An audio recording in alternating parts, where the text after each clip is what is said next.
Hello and welcome back to my channel. In this video I'm going to talk about how to structure a good practice session. So the first thing to do is to make sure that you've got your violin and your bow out and ready to play.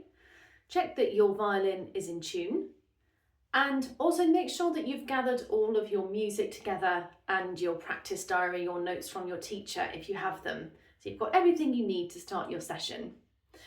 So next, thinking about how long do you have for your session, whether it's 10 minutes, 20 minutes, half an hour or longer.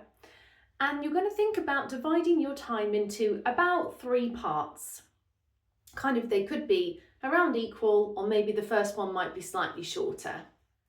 So the first part of your session is going through any scales or exercises or aspects of technique you're particularly working on.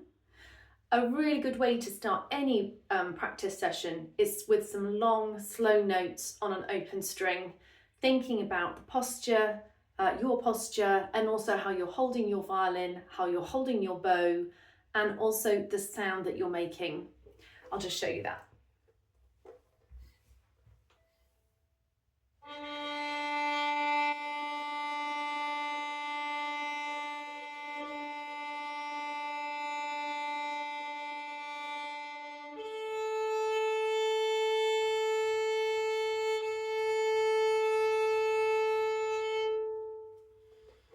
Gives you a chance to play with good posture and tone and really just prepare yourself mentally for your session as well.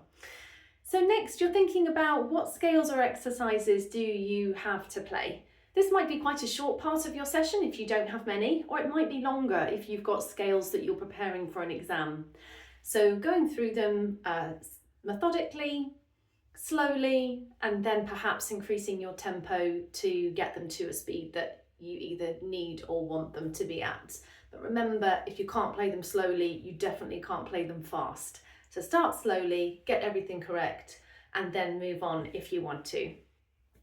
So the next part of your session is about building your pieces and really working on aspects of them that are more difficult or you haven't quite yet mastered. So going back to your practice diary, what pieces are you learning? What did you do in your last lesson or your last session? And then thinking, what can I do next? So rather than playing your piece from start to finish, picking out those bits that you still need to work on.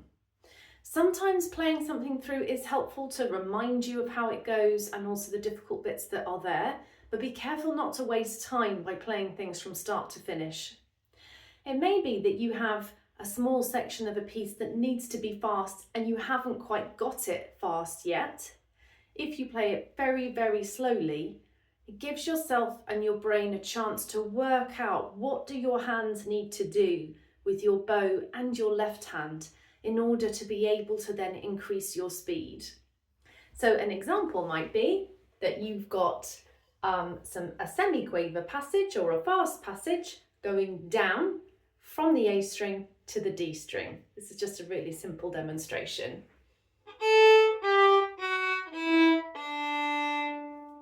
Now moving down the strings can be really difficult to make sure that the third finger gets onto the D string before the bow does. So play my open A, stop my bow, put my third finger down and onto the string.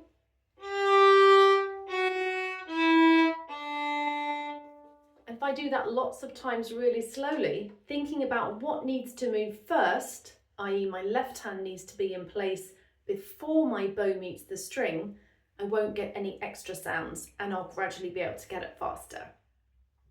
So moving on to the last part of your practice session, and this is the bit where you might be playing parts of your piece that you can play a bit better and you don't feel you need to go over those sections very slowly. So you might be adding interest to your pieces or interpreting. Now, you might have a section that needs some very, very contrasting dynamics. So going from very loud to very quiet, and adding that as interest to your pieces. Now, it may be, as you do that, some of those areas need to go back into your building time or the second part of your practice session, so that you can work out, how do I do that now that I want to add more to my pieces? I might need to practice those really carefully as well. So the last thing that you can do with your practice, depending on how often you're practicing, is what we call interleaving. And it's a really, really useful strategy for practice. So we've talked today about scales and exercises, building, and then interpreting. And sometimes if you then rotate those either throughout your session or your week, it really can help you to remember what's happening in each of those sections. So for example, you get to the last part of your session and you're doing your interpreting and enjoying playing your pieces and adding interest. And you just challenge yourself with a scale that you played in the beginning, just to see what you can remember. Don't worry too much if you can't remember a lot, but it's really just starting to challenge your brain to play things at different times in your practice. And you can build on that and start to do that more and more, the more familiar you get with it. So I hope that was helpful, and please subscribe to my channel.